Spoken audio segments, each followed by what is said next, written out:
আসসালামু আলাইকুম। আজকের ক্লাসটা সরলরেখার উপরে। এইটা আমাদের একদম বেসিক ম্যাথমেটিক্স। তো এইটা আসলে সরলরেখার নাম হলেও প্রথম 4টা চ্যাপ্টার স্থানাঙ্ক জ্যামিতির উপরে। তার মধ্যে একটা সবচেয়ে ইম্পর্টেন্ট টপিক সঞ্চারপথ। আমরা প্রথমে স্থানাঙ্ক জ্যামিতি আর সঞ্চারপথটা দেখব। তো আগে একটু বলে নেই, ক্লাসটা করে কাদের উপকার হবে না। যারা সরলরেখার সম্পর্কিত অধ্যায়টি এর আগে কমপ্লিট করনি বা কিছুই জানো না একবারে, তাদের উপকার হবে না। আর যারা সূত্রগুলো মনে রাখনি, মনে করছো ক্লাসে আসে আমরা সূত্র প্রমাণ দেখব, ওদেরও খুব বেশি উপকার হবে না। এখানে আমরা জাস্ট ম্যাথমেটিক্যাল এফিসিয়েন্সিটা বাড়ানোর উপায়গুলো দেখে নেব। তো আসো, আমাদের প্রথম আলোচনার বিষয় কার্টেসীয় থেকে পোলার করা। তো কার্টেসীয় থেকে পোলার কিভাবে করতে হয় আমরা সবাই জানি, সূত্রগুলো আমরা জানি। আমাদের যেখানে ল্যাকিংস সেটা হলো কখন কার্টেসীয় থেকে পোলার করব, কখন করব না। তো রুল অফ থাম, ঘূর্ণন সংক্রান্ত জিনিস যখনই দেখব তখন কার্টেসীয় থেকে পোলার করে নেব। কেন? কারণ পোলারে জিনিসটা কোণের সাহায্যে মাপা হয়, ঘূর্ণনের মাধ্যমে আমরা খুব সহজে প্রবলেমগুলো সলভ করতে পারি। তো এর জন্য আমরা একটা প্রবলেম দেখে আসো। ওপি রেখাংশ পি এর স্থানাঙ্ক দেওয়া আছে। তো রেখাংশটাকে ঘড়ির কাঁটার দিকে π/6 কোণে ঘোরানো হয়েছে। দেখো আমরা ঘূর্ণনের গন্ধ পাচ্ছি কিন্তু। তাহলে এখানে কার্টেসীয় থেকে পোলারে যাওয়াটা একটা ভালো ডিসিশন। আবার ওকিউ রেখাংশে পরিণত হয়েছে ওকিউ আর ওপি এর দৈর্ঘ্যও সমান। তো এটা একবারে প্রশ্ন বলেই দিচ্ছে কার্টেসীয় থেকে পোলার করো। আচ্ছা, অ্যান্সার দিয়ে রাখছি, তোমরা এটা মেবি পারবা, নিজে নিজে চেষ্টা করতে পারো। তাও আমি ফার্স্ট অঙ্কটা করে দিই। তো এটা হলো আমাদের স্থানাঙ্ক ব্যবস্থা, এক্স অক্ষ আর ওয়াই অক্ষ। পরের বার থেকে আর এক্স ওয়াই দিব না, তোমরা বুঝে নিবা। এটা আমাদের পি পয়েন্ট, -√3, -3।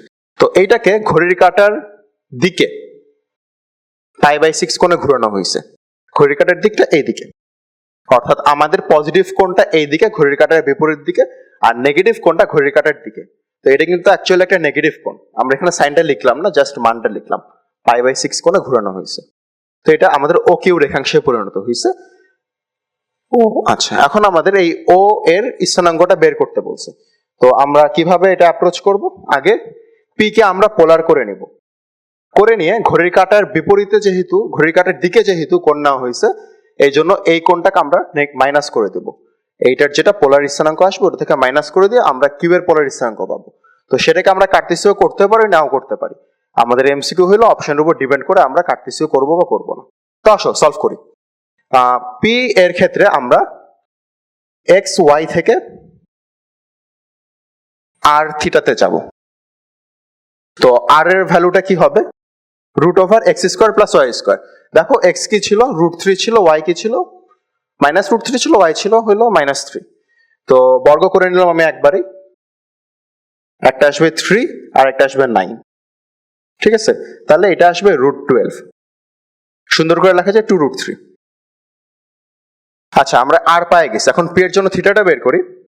থিটাটা আছে কিন্তু তৃতীয় চতুর্ভাগে। তো তৃতীয় চতুর্ভাগে হয় কি, এখানে আগে আমরা পাই পরিমাণ এইখানে ঘুরে আসি, অর্থাৎ এখানে পাই পরিমাণ আসলাম, তারপরে কোণটুকু গেলাম।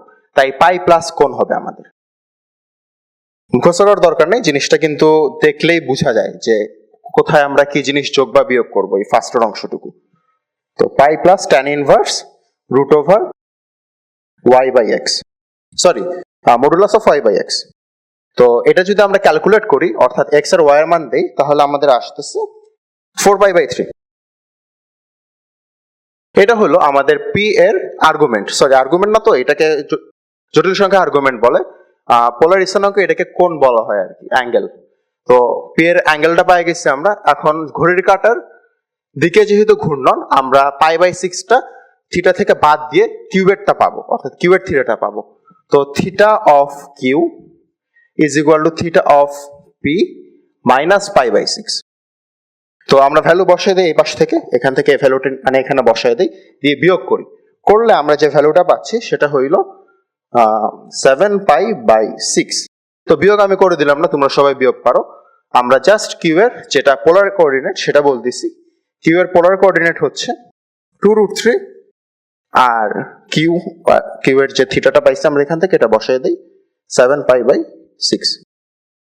আচ্ছা, তো আমাদের উত্তর কিন্তু একটা বের হয়েছে। এই উত্তরটা আমার বোর্ডে লেখা উত্তরের সাথে মেলেনি, এটা তোমরা খেয়াল করছো?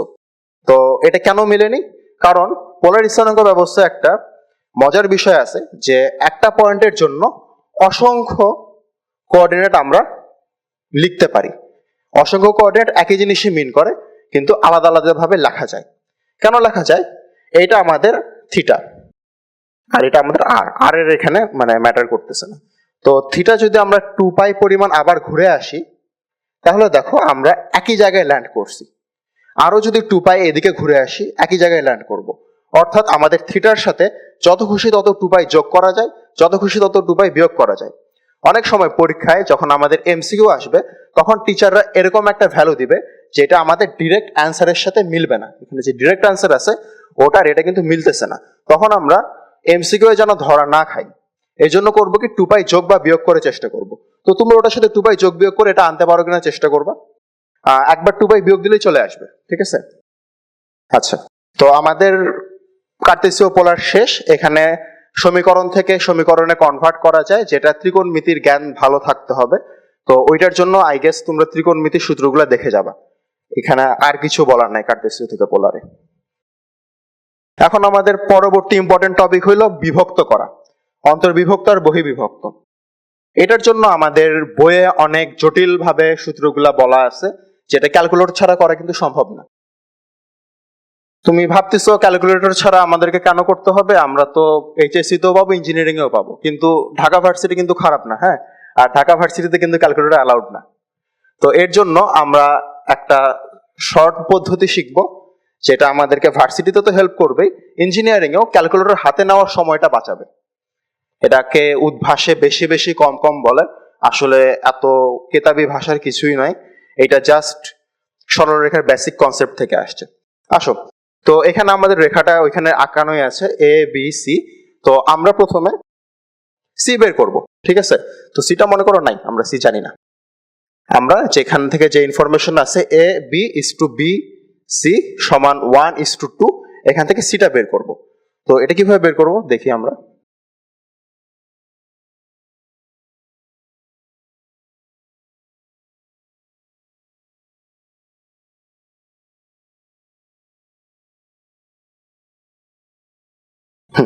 তো এইটুকু হলো 1, এইটুকু হলো 2। অর্থাৎ পরীক্ষার হলে তুমি এইভাবে জিনিসটা পাবা, A B is to B C সমান 1:2, সি বিন্দু নির্ণয় করো। এখন যেটা টিপিক্যাল পদ্ধতি, m1x2 plus m2x1 by m1 plus m2, এভাবে তুমি করতে পারো, সময় লাগবে। অ্যান্ড হাতে করতে পারবা না, ক্যালকুলেটর হাতে নিতে হবে, ওইখানেও কিছু সময় নষ্ট হবে তোমার। তো তুমি এটা এইভাবে চিন্তা করতে পারো। আসলে প্রথমে এভাবে করতে বেশি সময় লাগবে, কিন্তু এভাবে যদি তুমি দুইবার প্র্যাকটিস করো তোমার টাইম অনেক সেভ হবে।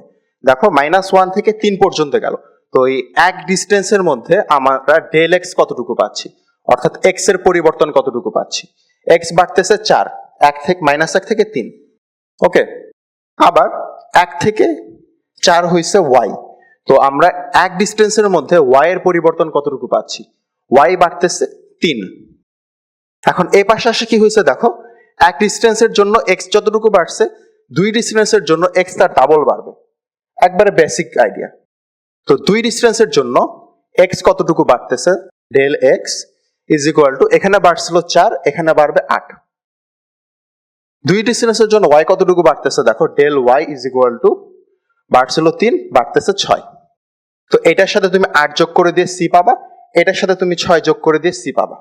এভাবে আমরা সের স্থানাঙ্ক কোনো সূত্র ছাড়া মাথায় মানে জাস্ট চিন্তা করে বের করে ফেলতে পারতেছি, ঠিক আছে? ক্যালকুলেশনটা অনেক ছোট হচ্ছে এবং টাইম সেভ হচ্ছে।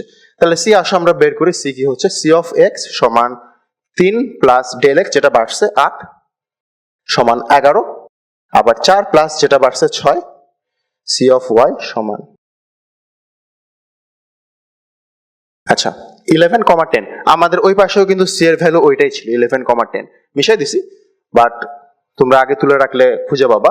তাহলে এভাবে কিন্তু করা যায়, হ্যাঁ, অঙ্কটা হয় এবং দ্রুত হয়, সূত্র মুখস্থ করা লাগবে না এভাবে করতে গেলে। আচ্ছা আসো, তো অনেক সময় আমরা শুরুতে এখানে যেমন 1 পাই গেছি, এরকম 1 পাবো না, এখানে আমরা 5 বা 3 এরকম কিছু পাবো। তো সেটা থেকে ঐকিক নিয়মের মাধ্যমে 1 এ নিয়ে যাব, তারপর যেটাতে নিয়ে যেতে হয় নিয়ে যাব। এটা আর কি দেখানোর কিছু নাই, তোমরা পারবা আশা করি। এখন আরেকটা বিষয়, যেহেতু আমরা অন্তর্বিভক্ত বহির্বিভক্তিতে আছি, যে একটা রেখা দিয়ে বিভক্ত করা, একটা রেখা দিয়ে দুইটা পয়েন্ট কি অনুপাতে বিভক্ত হয় সেইটা। তো এটার জন্য সূত্রটা মেবি বইয়ে লেখা নাই, অ্যান্ড সূত্র দিয়ে বইয়ে করায়ও দেওয়া নাই। শর্টকাটটা আমরা ইঞ্জিনিয়ারিং এ এফিসিয়েন্সি বাড়ানোর জন্য মনে রাখতে পারি। তো এটা আমাদের একটা রেখা, সরলরেখার সাধারণ আকৃতি ax plus by plus c।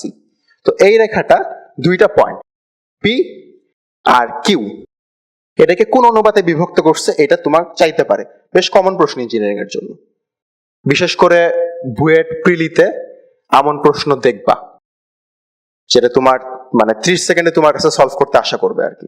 তো আমাদের বের করতে বলছে P O is to O Q সমান হোয়াট। তো এই অঙ্কটা আমরা টিপিক্যালি কিভাবে করি, পি আর আচ্ছা পি কিউ দেওয়া থাকবে কিন্তু, হ্যাঁ এখানে আমি x2 y2 আর x1 y1 দিয়ে দিলাম। আচ্ছা, তো এটা আমরা টিপিক্যালি কিভাবে করি, যে পি কিউ একটা রেখা নির্ণয় করি আর এইটা আর এটার ছেদ বিন্দু নির্ণয় করি, করে আমরা যে ও বিন্দু পাই সেটা দিয়ে এটাকে বিভক্ত করি, অন্তর্বিভক্ত বহির্বিভক্ত যেটা হবে সেটাতে পাওয়া যাবে। তো এইটা আসলে খুব একটা ভালো অ্যাপ্রোচ না, কারণ এটা অনেক টাইম কনজিউমিং হবে। তো এটা ভালো অ্যাপ্রোচ কি, ভালো অ্যাপ্রোচ হলো শর্টকাট মুখস্থ করা, আর শর্টকাটটা বাসা যায় তোমরা অবশ্যই প্রমাণ করবা, কারণ খালি মুখস্থ করলে জীবনেও মনে থাকবে না। তো P O by O Q is equal to, এই যে রেখা আছে না, এই A X plus B Y plus C, এই এক্স এর জায়গায় এই এক্স বসাবো, এই ওয়াই এর জায়গায় এই ওয়াই বসাবো। দেখো পি শুরুতে ছিল, তার জন্য পি এর স্থানাঙ্ক গুলো এখানে বসাই দিচ্ছি আমরা। তো সেটা এভাবে আসবে A X one plus B Y one plus C.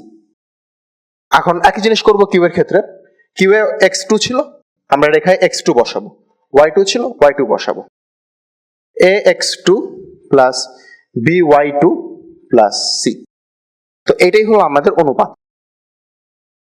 তো এটা একটু আমরা মানে সূত্র আকারে লিখে রাখবো। আর এখান থেকে আমরা দুটো জিনিস মনে রাখবো, একটা হলো যদি এটা আমাদের নেগেটিভ আসে তাহলে অন্তর্বিভক্ত, আর যদি এটা আমাদের পজিটিভ আসে তাহলে বহির্বিভক্ত।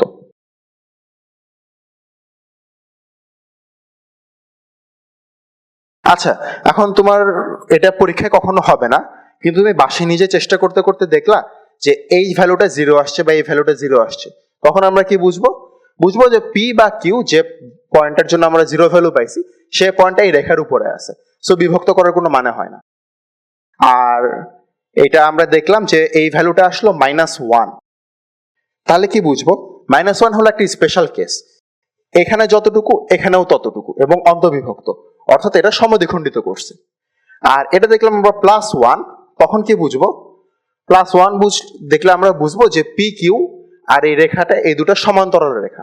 কেন সমান্তরাল হলো সেটা, এটা আমরা যদি প্রমাণ করতে যাই, এই শর্টকাটটা যদি প্রমাণ করতে যাই তাহলে বুঝতে পারবো। তো শর্টকাটটা কিভাবে প্রমাণ করবা সেটা আমি হিন্ট দিয়ে রাখতেছি, বাসায় চেষ্টা করবো সবাই। এখানে আমরা একটা লম্ব অঙ্কন করব, এন্ড একটা কিউ ধরলে এখানে আমরা একটা লম্ব অঙ্কন করব, দেন এইটা অর্থাৎ ওপি ও কিউ এইটার সাথে আছে, এটার আমরা নাম দিই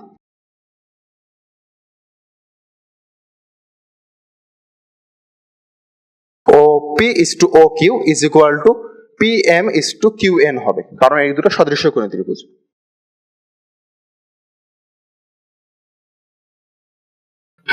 O P is to O Q সমান P M is to Q N, এই জিনিসটা থেকে এই জিনিসটা প্রমাণ করা যায়, পাশে গিয়ে চেষ্টা করব। আচ্ছা, তাহলে আমাদের অন্তর্বিভক্ত ডান। এখন আমরা এর পরের টপিকে যাব, সেটা হলো সঞ্চার পথ। সঞ্চার পথ হলো সরলরেখার সবচেয়ে ইম্পর্টেন্ট একটা জিনিস। এই জিনিসটা আমি তোমাদেরকে মানে রেকমেন্ড করব যে খুব মনোযোগ দিয়ে দেখবা। আমরা যেখানে ভুল করি যে অনেকগুলা সঞ্চার পথের ম্যাথ মুখস্থ করার চেষ্টা করি, আলটিমেটলি কাজে দেয় না। আমরা একটা অ্যালগরিদম শিখবো যেটা আমরা সব ক্ষেত্রে ইউজ করলে আমাদেরকে একটা প্রিসাইজ অ্যান্সার দেবে। আচ্ছা, তাহলে আমরা সঞ্চার পথগুলো করার জন্য কিছু অ্যালগরিদম বা ধাপ ফলো করব। অনেক সঞ্চার পথ অঙ্ক মুখস্থ করে লাভ নাই, বাট এই ধাপগুলো ফলো করলে 90% প্রবলেম সলভ হয়ে যাবে। তো ফার্স্ট স্টেপ হলো চিত্র আঁকানো, তারপর সঞ্চার পথের বিন্দু, অর্থাৎ দেখো সঞ্চার পথ আসলে কি একটা বিন্দু সেট, তো এই সেটটা একটা নির্দিষ্ট শর্ত দ্বারা সীমাবদ্ধ। তো ওই বিন্দুটা চিত্রে আমরা ফাইন্ড আউট করে ওইটাকে এইচ আর কে দিয়ে প্রকাশ করে নিব। তারপর অন্যান্য ওই বিন্দুটা সংক্রান্ত অন্যান্য যে চলকগুলো আছে সেগুলোর নাম দিব, আর ওগুলাকেও আমরা এইচ আর কে তে প্রকাশের চেষ্টা করব, বাট সবসময় প্রকাশ হবে না। তার জন্য আমরা একটা শর্ত দেখব প্রশ্নে, শর্ত বা সমতা দেখব। ওই শর্ত বা সমতা ইউজ করে একটা ইকুয়েশন পাবো, সেখান থেকে এইচ আর কে রাখবো, খালি অন্যান্য সকল ভ্যারিয়েবল রিমুভ করতে হবে। প্রশ্নে যদি ধ্রুবক দেওয়া থাকে ধ্রুবক রাখতে পারবো, কিন্তু আমরা যে এই স্টেপে ভ্যারিয়েবল নিলাম, চলক নিলাম, এই চলকগুলা এই স্টেপে রিমুভ হয়ে যাবে।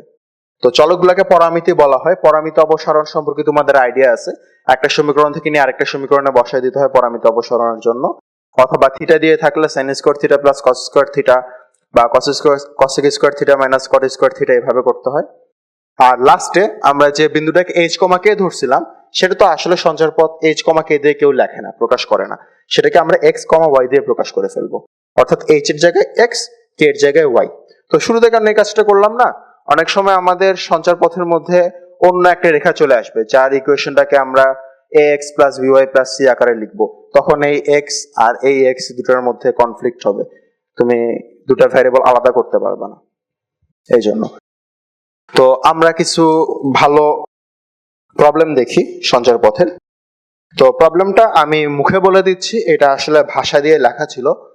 তো একটা রেখা আছে আমাদের এ বি, এই রেখাটা স্থানাঙ্ক ব্যবস্থার দুইটা অক্ষের উপরে অবস্থিত দুটা বিন্দু এ আর বি নিয়ে গঠিত, ঠিক আছে। অর্থাৎ এটা উল্টা হয়ে গেছে, এ পয়েন্টটা আছে এক্স অক্ষের উপরে, বি পয়েন্ট আছে ওয়াই অক্ষের উপরে, আর এর উপরে একটা পয়েন্ট আছে পি, যেখানে এই শর্তটা ফলো করবে, A P is to PB is equal to 2:3, অর্থাৎ এইটুকু দূরে চলে গেছে আমাদের পয়েন্টটা, এইটুকু হলো 2, এইটুকু হলো 3, ঠিক আছে। আর আরেকটা শর্ত দেওয়া আছে যে এ বি সমান 15। আচ্ছা, শর্তগুলা দেখো, আমরা কিন্তু বলছি শর্ত আর সমতা থেকে এই কে যুক্ত সমীকরণ গঠন করা। তো শর্ত সমতা দ্বারা আমরা বুঝতেছি যে প্রশ্নের এই তথ্যগুলা ইউজ করে আমরা সমীকরণ গঠন করব, ওকে। আর এখন আমাদেরকে পি বিন্দুটার সঞ্চার পথ বের করতে বলছে। তো প্রশ্ন আশা করি সবাই বুঝছি, এখন আমরা আসো কিভাবে এই প্রবলেমটা অ্যাপ্রোচ করতে পারি। তো প্রথমে আমাদের যেটা ছিল চিত্র আঁকাবো, চিত্র আমরা এখানে প্রশ্নে আঁকাই দিছি, এই ধাপ কমপ্লিট। পরের ধাপ সঞ্চার পথের বিন্দু এইচ কমা কে। তো সঞ্চার পথের বিন্দু কোনটা, পি বিন্দুর সঞ্চার পথ চাইছে আমাদের, তো এটাকে আমরা নাম দিলাম এইচ কমা কে, ওকে। এখন অন্যান্য বিন্দু ও রাশিকে চলকে প্রকাশ। তো অন্যান্য বিন্দু কি কি আছে, এটা আমাদের মূল বিন্দু, এটা কোনো চলকের দরকার নাই, ওকে। আর এটা আমাদের এ বিন্দু, এটাকে আমরা একটা চলক দিলাম এ কমা 0, আর এটা আমাদের বি বিন্দু, এটা আমরা চলক দিলাম 0 কমা বি। আচ্ছা ডান। এখন আমাদের যথাসম্ভব চলককে এইচ আর কে দিয়ে প্রকাশ করা। এখন আমাদের চলক কি কি তৈরি হয়েছে, এ আর বি, এ আর বি কে কি আমরা এইচ আর কে দিয়ে প্রকাশ করতে পারি? একটু চিন্তা করলে তোমরা প্রকাশ করতে পারবা, এখন চিন্তার সময় নাই, সো আমি করে দিচ্ছি। দেখো, এইখানে পি বিন্দুটা এ বি কে অন্তর্বিভক্ত করছে। তো অন্তর্বিভক্তির যে আমরা ফর্মুলাটা, এই ফর্মুলাটা এখানে ইউজ করতে পারি। তো এখান থেকে আমাদের আসলে সলভটা শুরু হচ্ছে, ঠিক আছে। এইটুক কাজ আমরা চিত্রে করে নিব, তারপরে সলভে আমরা এই জিনিসটা লিখব যে অন্তর্বিভক্তির সূত্র থেকে h ইজ ইকুয়াল টু, কিভাবে নিব দেখো, আমরা 2 নিব এইটার সাথে, অর্থাৎ 2 গুণন 0 প্লাস 3 নিব এইটার সাথে, 3 গুণন a ভাগ নিচে দুটা যোগ করে দেব, 2 যোগ 3। তাহলে এইটা আমরা ক্যালকুলেট করলে h সমান পাচ্ছি 3a/5, ঠিক আছে। তাহলে এখান থেকে আমরা a কে h দ্বারা প্রকাশ করতে পারবো না, এই a ভ্যারিয়েবলটা h দ্বারা প্রকাশ করে নিই। আসো, a is equal two 5/3 h, ডান। তাহলে আমাদের কিন্তু অর্ধেক কাজ হয়ে গেছে। এখন আমরা একইভাবে বি ভ্যারিয়েবলটাকেও কে দিয়ে প্রকাশ করে নিতে পারবো অন্তর্বিভক্তির সূত্র ইউজ করি। তো আমি আর এটা এক্সপ্লেন করলাম না, জাস্ট লিখে দিলাম।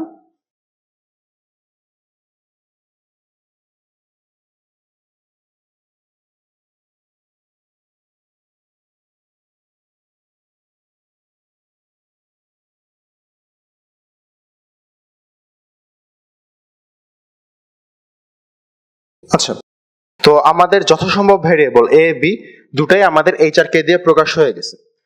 তো আমাদের এখন কাজ হলো এই শর্তটা ইউজ করা বা এই সমীকরণটি ইউজ করা। এটা ইউজ করলে আমরা এইচ আর কে যুক্ত একটা সমীকরণ পাবো। আসলে আমরা এইচটা কিভাবে ইউজ করতে পারি? দুইটা বিন্দুর মধ্যবর্তী দূরত্ব আমাদের দেওয়া আছে, আমাদের বিন্দুগুলো আমরা জানি এইচ আর কে দিয়ে। তো এটা দিয়ে একবারে বেসিক যে সূত্রটা দুটা বিন্দুর মধ্যবর্তী, ওটা দিয়ে আমরা একটা সমীকরণ গঠন করতে পারি। এইটুকু আমি মিশাই দিলাম। তো এখন আমরা এই দুটার মধ্যবর্তী ডিসটেন্স নেব, অর্থাৎ A B is equal to 15। আমরা সেখান থেকে লিখতে পারতেছি A square plus B square is equal to 15 square. Pythagoras আর কি। পিথাগোরাস না দিয়েও চিন্তা করতে পারো, দুটার দূরত্ব দিয়েও চিন্তা করতে পারো, একই জিনিসই আসবে। তো এ স্কোয়ারের ক্ষেত্রে আমরা এই মানটা বসাই দিব 5/3 এইচ স্কোয়ার প্লাস 5k ভাগ 2 square is equal to 15 square. আচ্ছা, আমাদের কিন্তু এই ধাপ পর্যন্ত হয়ে গেছে, শর্ত আর সমতা থেকে এইচ আর কে যুক্ত সমীকরণ গঠন হয়ে গেছে। এখন আমরা শুধু এইচ আর কে কে এক্স ওয়াই দিয়ে রিপ্লেস করব, তাহলে আমরা আমাদের সঞ্চার পথ পেয়ে যাব। তো আসো আমরা রিপ্লেসমেন্টটা এই জায়গায় লিখি, এইচ কে এক্স দ্বারা করতেছি আমরা, তাহলে 5x ভাগ 3 whole square plus k k করতেছি ওয়াই দ্বারা 5y/2 whole square is equal to 15 square. এটা আমাদের নির্ণয় পি বিন্দুর সঞ্চার পথ। তো এটাকে আমরা আরো ভাঙাইতে পারি, বিভিন্ন ভাবে ক্যালকুলেট করতে পারি, করলে একটা সুন্দর ফর্ম আসবে, বাট করার দরকার নাই। তুমি সঞ্চার পথ নির্ণয় করতে পারছো মানে টিচার তোমাকে পূর্ণ নাম্বার দিয়ে দেবে। আচ্ছা দেখো, এই ধাপগুলো ফলো করলে কিন্তু সঞ্চার পথ বের করা খুব একটা কঠিন না। সবগুলো ধাপ আমরা একে একে ফলো করছি এবং আমাদের মোটামুটি কঠিন একটা অঙ্কের সঞ্চার পথ বের হয়ে গেছে। আসো আমরা এর পরের ম্যাথে যাই। সঞ্চার পথের ম্যাথগুলো আলাদাভাবে ভাষা লিখতেছি না কেন, সব ম্যাথে চিত্র আঁকাইতে হবে। তো দুটো স্টেপ একভাবে শেষ করে দেওয়ার চেষ্টা করতেছি, চিত্র আঁকানো আর অঙ্ক তোলা। আচ্ছা, তো পরেরটার জন্য আসলে ভাষাটা একটু ইম্পর্টেন্ট, কারণ ভাষা থেকে এখানে চিত্র বোঝার একটা বিষয় আছে। তো x cos theta plus y sine theta is equal to 3। এই রেখাটি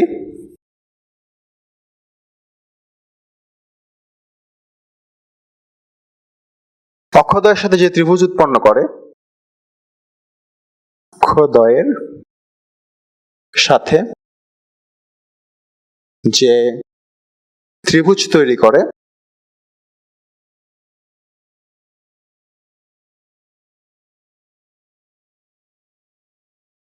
তার ভরকেন্দ্র সঞ্চার পথ নির্ণয় করো।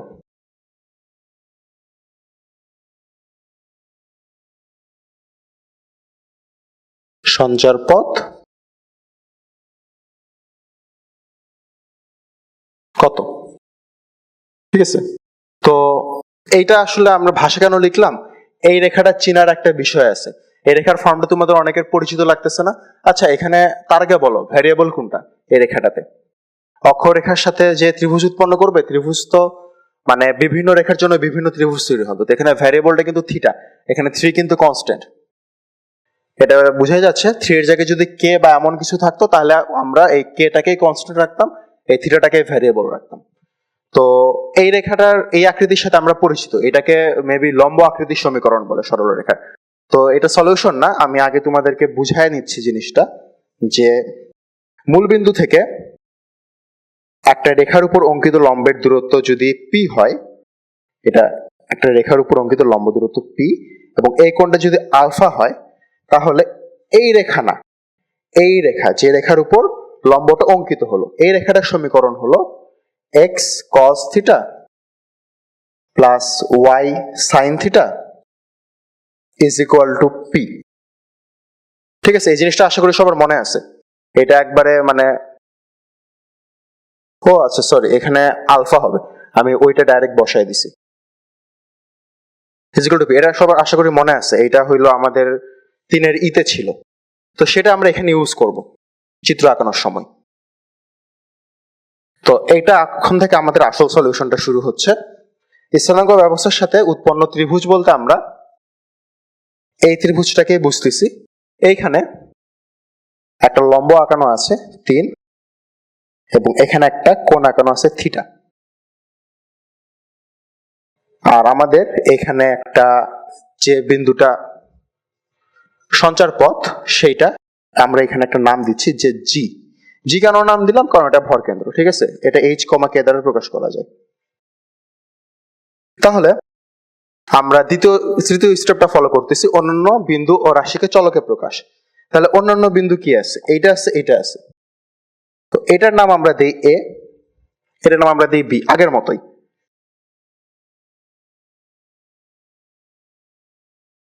এখন এর আগের বার আমরা কি করছিলাম? যে এ আর বি কে এইচ কমা কে দিয়ে প্রকাশ করে নিয়েছিলাম। এবার আমরা আশা করি জিনিসটা করতে পারবো। ভর কেন্দ্র কিভাবে নির্ণয় করতে হয় সবার মনে আছে? যে ভর কেন্দ্র, আচ্ছা এটা হলো জি এর এক্স স্থানাঙ্ক ভর কেন্দ্র, x1 plus x2 plus x3 ভাগ 3। তো এখানে আমাদের x1 হলো 0, x2 হলো a, x3 হলো 0, অর্থাৎ h সমান আসতেছে a/3।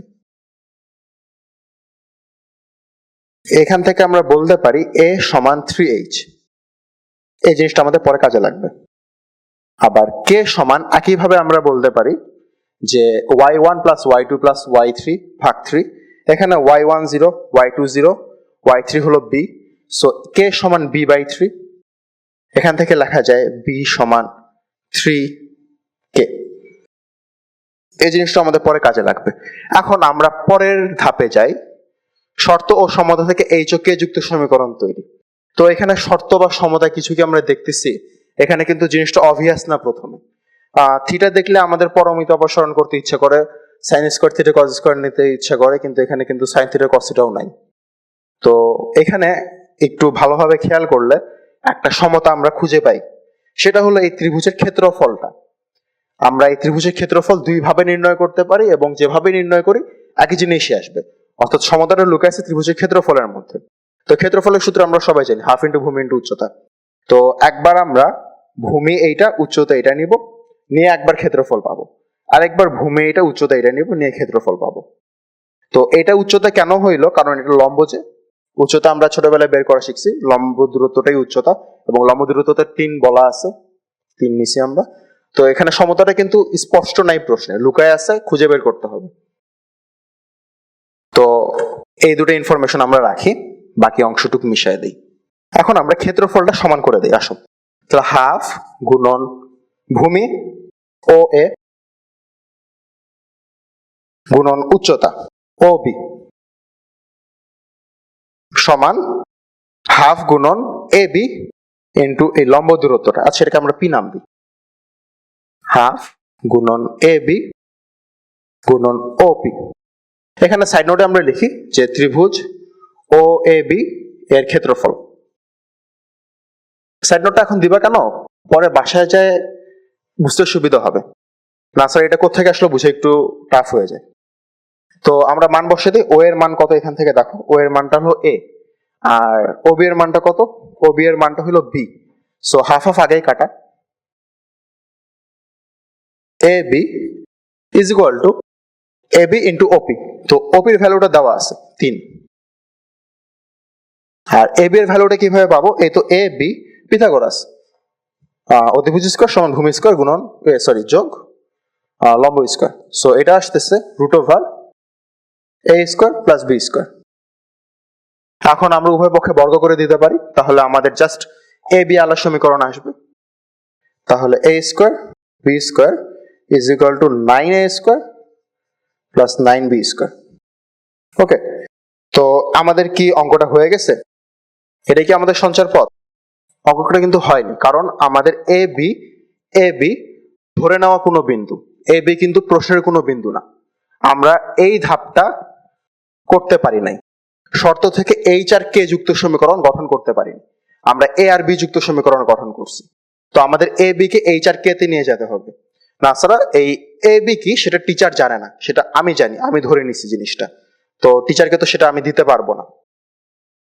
তাহলে আমরা এর জায়গায় এর ভ্যালুটা বসিয়ে দেই 3h হোল স্কয়ার, বি এর জায়গায় বি এর ভ্যালুটা বসিয়ে দেই 3k হোল স্কয়ার সমান 9 into 3h whole square plus 9 into 3k whole square. এখন আমাদের h কে যুক্ত সমীকরণ আসছে, এখানে h কে আমরা x দ্বারা প্রতিস্থাপন করব, k কে আমরা y দ্বারা প্রতিস্থাপন করব। তো আমি এই লাইনটা আর লিখলাম না এবং এরপর ক্যালকুলেশন আছে ওইটাও করলাম না, তোমরা এটা নিজেরা করতে পারবা। আমি জাস্ট ক্যালকুলেশনের পরে ফাইনালি কি অ্যান্সার আসে সেটা এখানে লিখে দিলাম। ফাইনালি অ্যান্সার আসবে x square minus xy plus y square is equal two 0। আশা করি তোমরা সবাই ক্যালকুলেশনটা করে নিবা বাসায়। ক্যালকুলেশন কিছুই না, খালি এখানে hk কে xy দিয়ে প্রতিস্থাপন করলেই চলে আসবে। আচ্ছা ডান। তো এটা কিন্তু তুলনামূলক কঠিন সঞ্চার পথ ছিল এবং এটা এবারের বুটেক্স এর প্রশ্ন। এখানে 3 এর জায়গায় অন্য একটা ভ্যালু দেওয়া ছিল, আমার ভ্যালুটা মনে নাই। আচ্ছা, এরপরে আমরা আমাদের পার্শ্ব দেশের একটা প্রশ্ন সলভ করব। তো পার্শ্ব দেশের প্রশ্ন দেখে অনেকে ভয় পেয়ে যায় যে এটা মনে হয় আমাদের সিস্টেমে সলভ হবে না, বা এটার জন্য হয়তো অনেক নতুন জিনিস শিখতে হবে। বাট যেগুলোর জন্য নতুন জিনিস শিখতে হবে ওগুলা করার দরকার নাই। আমি একটা স্ট্যান্ডার্ড প্রবলেম আনছি যে পার্শ্ব দেশের কোন প্রবলেমগুলো আমরা সলভ করব। তো একটা ত্রিভুজ এবিসি এর দুইটা বিন্দু দেওয়া আছে, একটা হলো বি -1,4, একটা হলো সি 3,12। এখন এইটার এ শীর্ষটা একটা রেখার উপর অবস্থিত, ডিরেক্ট বলা নাই বিন্দুটা কত, কিন্তু বিন্দুটা এই রেখার উপরেই থাকবে। তাহলে এইটার ভর কেন্দ্রের সঞ্চার পথ নির্ণয় করো। প্রবলেম বুঝা গেছে?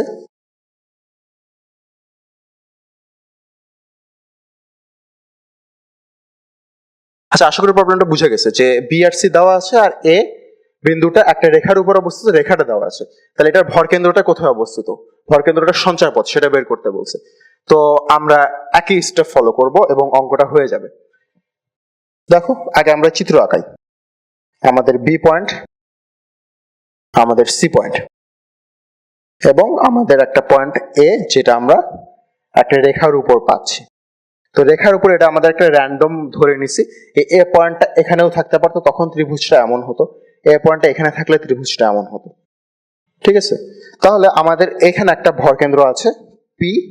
আচ্ছা, ভর কেন্দ্রকে জি দিয়ে প্রকাশ করে, জি এইচ কে। তো সঞ্চয় পথের বিন্দু আমরা নির্ণয় করে নিচ্ছি। এখন অন্যান্য বিন্দু আর রাশিকে চলকে প্রকাশ করব।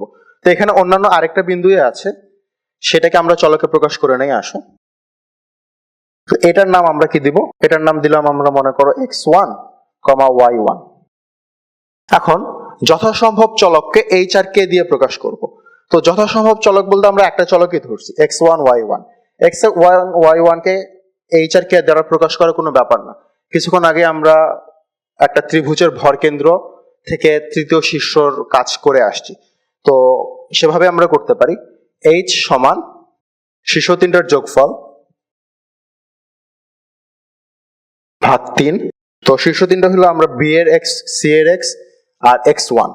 সো এইভাবে ক্যালকুলেশন করলে আলটিমেটলি আমাদের x1 ইজ ইকুয়াল টু আসবে 3h - 2। আমি ক্যালকুলেশনটা দেখাইলাম না, কারণ একটু আগেই সেম ক্যালকুলেশন দেখানো হয়েছে। তো একইভাবে k is equal two y1 plus y2 plus y3। এখান থেকে y1 এর ভ্যালুটা আমরা বের করব। y2 দেওয়া আছে 4, y3 দেওয়া আছে 12। তো ক্যালকুলেশনটা আমি এখানেও দেখালাম না, এখানে ক্যালকুলেশন করলে আসবে 3k - 16। তো আমরা এই ধাপ পর্যন্ত কমপ্লিট করে নিছি। ধাপ 4, যথাসম্ভব রাশি আমাদের এইচ আর কে দিয়ে প্রকাশ হয়ে গেছে। এখন আমাদের শর্ত আর সমতা থেকে এইচ আর কে যুক্ত সমীকরণ গঠন করতে হবে। তো এখানে আমাদের শর্ত বা সমতা কি কি আমরা দেখতে পাচ্ছি দেখো তো। এখানে একটাই শর্ত বা সমতা দেওয়া আছে যে এই পয়েন্টটা x1 y1 পয়েন্টটা অবশ্যই 3x - 1 y + 9 এই রেখার উপরে থাকবে। তো x1 টাকে যদি আমরা এখানে ইনপুট দেই, y1 টাকে যদি আমরা এখানে ইনপুট দেই, তাহলে আমাদের 0 আসতে বাধ্য। এই একটা শর্তই দেওয়া আছে এখানে। তো এই শর্তটাই আমরা ইউজ করতে পারি করে xy যুক্ত সমীকরণ গঠন করতে পারি। তো এই দুটো জিনিস আমাদের যেহেতু লাগবে আমরা মিশালাম না। তো এই জিনিসটাকে আমরা এখানে ইনপুট করে দেবো 3 ইন্টু x1 ইনপুট করে দিই 3h মাইনাস 2 প্লাস না মাইনাস আছে মাইনাস y1 এখানে ইনপুট করে দেই 3k minus 16 plus 9 is equal two 0। তো আমরা x আর y যুক্ত কিন্তু পেয়ে গেছি, ঠিক আছে, শর্ত সম থেকে h আর y যুক্ত সমীকরণ পেয়ে গেছি। এখন আমরা জাস্ট h আর k কে x আর y দিয়ে প্রতিস্থাপন করব। তো এটা প্রতিস্থাপন করলে এরকম আসবে 3 into 3x minus 2 minus 3y minus 16 plus 9 সমান 0। এরপরে জাস্ট আলজেব্রা ক্যালকুলেশন করলে আমাদের ফাইনালি অ্যান্সার আসবে 9x মাইনাস 3y প্লাস 19 সমান 0। তো আমরা এই জি এর সঞ্চারপথ পেয়ে গেছি, এটা একটা সরলরেখা আসছে। এবং তোমরা খেয়াল করছো কিনা জানি না, এই সরলরেখার স্লোপ কিন্তু সমান, একই স্লোপ কিন্তু আসতেছে। তো স্লোপটা কেন একই আসতেছে এটা বাসায় যায় আশা করি তোমরা চিন্তা করবা। আর আমাদের সঞ্চারপথ এর মধ্যে দিয়ে শেষ হইলো। সঞ্চারপথের এই স্টেপগুলো ফলো করলে পাশের দেশের অঙ্কও কিন্তু করা যায়। হ্যাঁ, নতুন কিছু কিন্তু লাগে না আসলে। আচ্ছা, এখন আমাদের আলোচনার বিষয় হলো ত্রিভুজ। এটা সরাসরি সরলরেখার টপিক না, কিন্তু সরলরেখার অধ্যায়গুলোতে এই জিনিসটা খুব কাজে লাগে এবং বইয়ে ভালোভাবে ত্রিভুজের কেন্দ্রগুলো সম্পর্কে ডেফিনেশন দেওয়া নাই। বই যেগুলো আছে বই থেকে পড়ে নিতে পারবা, কিন্তু যেগুলো বইয়ে নাই আমি ওগুলাই মেইনলি ফোকাস করার চেষ্টা করতেছি। তো ত্রিভুজের একটা ভর কেন্দ্র আছে, আমরা জানি ভর কেন্দ্র সম্পর্কে একটু আগেও আমরা পড়ে আসছি। ভর কেন্দ্রটা জ্যামিতিক ভাবে কিভাবে নির্ণয় করে এটা বলবো, আর তিনটা স্থানাঙ্ক দেওয়া থাকলে অর্থাৎ তিনটা শীর্ষের স্থানাঙ্ক দেওয়া থাকলে কিভাবে নির্ণয় করে এটা বলবো।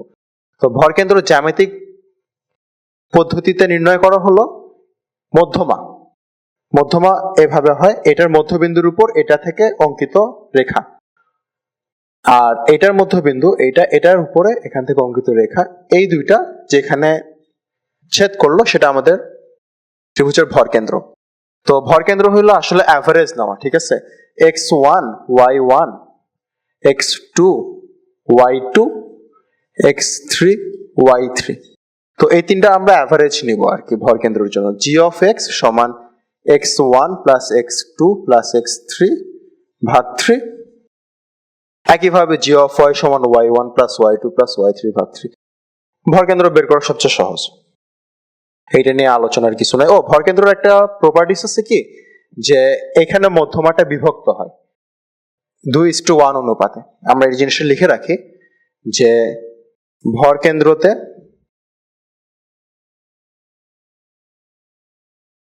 মধ্যমা 2:1 অনুপাতে বিভক্ত হয়। এটা একটা ইম্পর্টেন্ট আইডিয়া, মনে রাখতে হবে 2 থাকবে শীর্ষের দিকে, 1 থাকবে বাহুর দিকে। এটা অনেক সময় উল্টে যায়, উল্টে গেলে আসলে ভুল হয়ে যাবে আর কি, হ্যাঁ, নাম্বার পাওয়া যাবে না। তো এটাই। এরপরে আমাদের আছে পরিকেন্দ্র। পরিকেন্দ্র হলো ত্রিভুজের তিনটা শীর্ষ দিয়ে গামী বৃত্তের কেন্দ্র।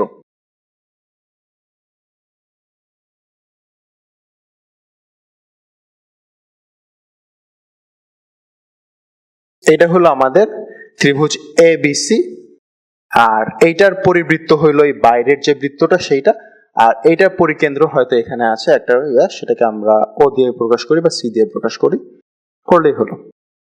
তো পরিকেন্দ্র কিভাবে নির্ণয় করে, জ্যামিতিক পদ্ধতি কি, আর তিনটা শীর্ষের স্থানাঙ্ক দেওয়া থাকলে বের করার পদ্ধতি কি, এটা নিয়ে আলোচনা করি। আসো, তো জ্যামিতিক পদ্ধতিটা খুব মজার, এটা আমরা 9-10 করে আসছি। আমরা করব কি, এই নাম দিয়ে নেই, ঠিক আছে, তাহলে বোঝানোর সুবিধা হবে। বিসি বাহুর মধ্যবিন্দুর উপরে, বিসি বাহুর উপর একটা লম্ব রেখা আঁকাবো, এটাকে বইয়ের ভাষা বলে লম্ব সমদ্বিখণ্ডক, অর্থাৎ বিসি বাহুর লম্ব সমদ্বিখণ্ডক আঁকালাম। আবার এসি বাহু এর মধ্যবিন্দুর উপরে একটা রেখা আঁকাবো যেটা এসির সাথে লম্ব, অর্থাৎ এসির লম্ব সমদ্বিখণ্ডক আঁকালাম। এখন তুমি যদি এই বাহুর ক্ষেত্রে একই জিনিস অ্যাপ্লাই করো তাহলেও একটা রেখা উৎপন্ন হবে। রেখাটার দরকার নাই, কারণ এই দুটো রেখা যে বিন্দু দিয়ে গেছে 3 নম্বর রেখাও একই বিন্দু দিয়ে যাবে। তো এই যে পয়েন্টটা আমরা পাইলাম, এটাই হলো আমাদের অর্থ সেন্টার বা পরিকেন্দ্র, ঠিক আছে। তাহলে পরিকেন্দ্রটা এইভাবে আমরা জ্যামিতিক ভাবে পাইতে পারি। আর স্থানাঙ্ক ব্যবস্থার মাধ্যমে পাওয়ার জন্য বৃত্ত সম্পর্কে ছোট্ট একটু জ্ঞান লাগবে। তো এইটা আমি বেশিক্ষণ নিব না, এইটা আমি তোমাদের জাস্ট 2 মিনিটের মধ্যে বেসিক বৃত্ত কমপ্লিট করার চেষ্টা করব। তো সরলরেখার একটা সাধারণ সমীকরণ আমরা সবাই জানি এরকম হয়, তাই না? এটা দ্বারা আমরা পৃথিবীর সব সরলরেখাকে প্রকাশ করতে পারি। তেমনি বৃত্তের একটা সাধারণ সমীকরণ আছে।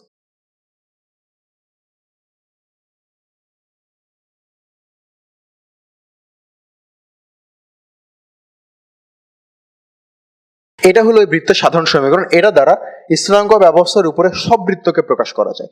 তো এখানে আননোন আমাদের জি, এফ আর সি, এই তিনটা ভ্যারিয়েবলের উপর ডিপেন্ড করে বৃত্তটা কোথায় থাকবে এবং কত বড় হবে। তো বৃত্তটার কেন্দ্র হলো minus G comma minus F, আর বৃত্তটার ব্যাসার্ধ হলো root over G square plus F square minus C.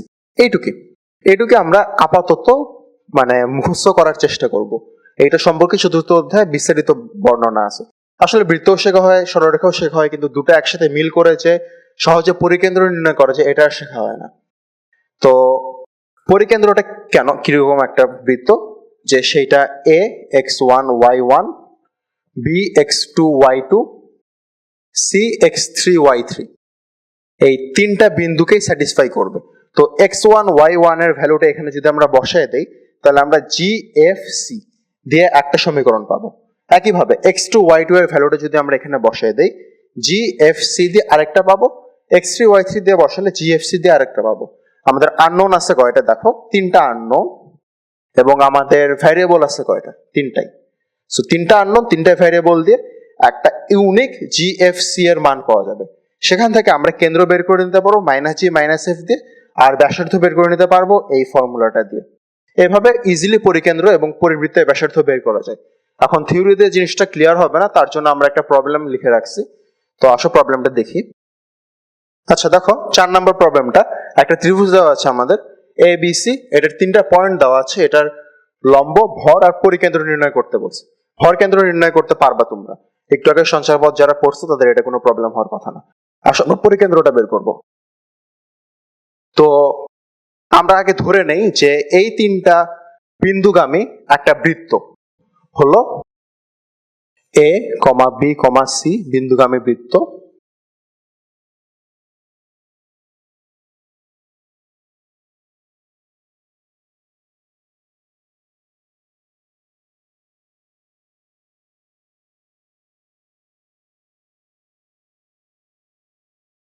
আচ্ছা, এখন আমরা করব কি, যে এখান থেকে যেগুলো ধ্রুবমান পাবো সেগুলোকে এক্স আর ওয়াই এ বসাবো। তো তাই এক্স ওয়াইটাকে আমরা সমীকরণের এ পাশে পাঠাবো, পাঠায় জাস্ট জি এফ আর সি দিয়ে আমরা এটাকে সুন্দর ফর্ম করে নিব আর কি। তো 2x into g plus 2y into f plus c is equal to minus x square plus y square. আচ্ছা, ও সরি, এখানে মাইনাস হবে। আচ্ছা, তো এখন আমরা এ এর ভ্যালুটা এখানে ইনপুট দিব। তো এ 5,0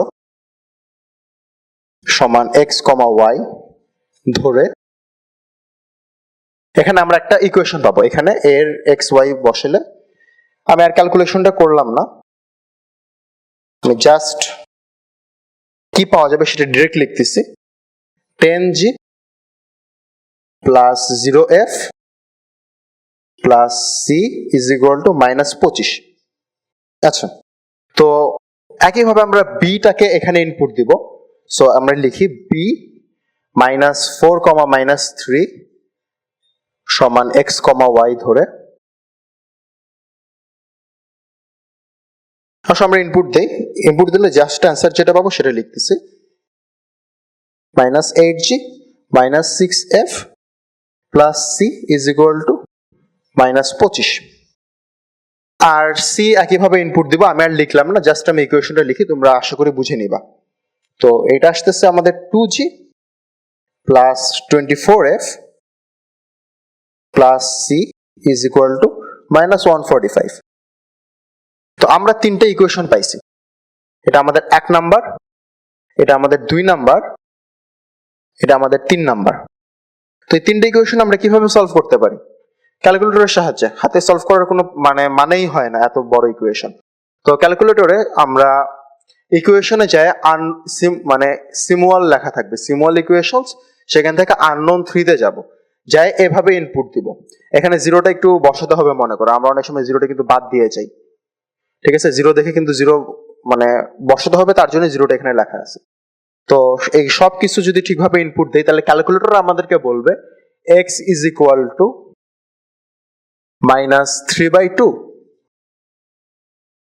y ইজ ইকুয়াল টু -9/2, আর z ইজ ইকুয়াল টু -40। তো ক্যালকুলেটর x বলতে কাকে বোঝাচ্ছে বলতো? x বলতে বোঝাচ্ছে আমরা শুরুতে যেটা ইনপুট দিয়েছিলাম, অর্থাৎ g কে।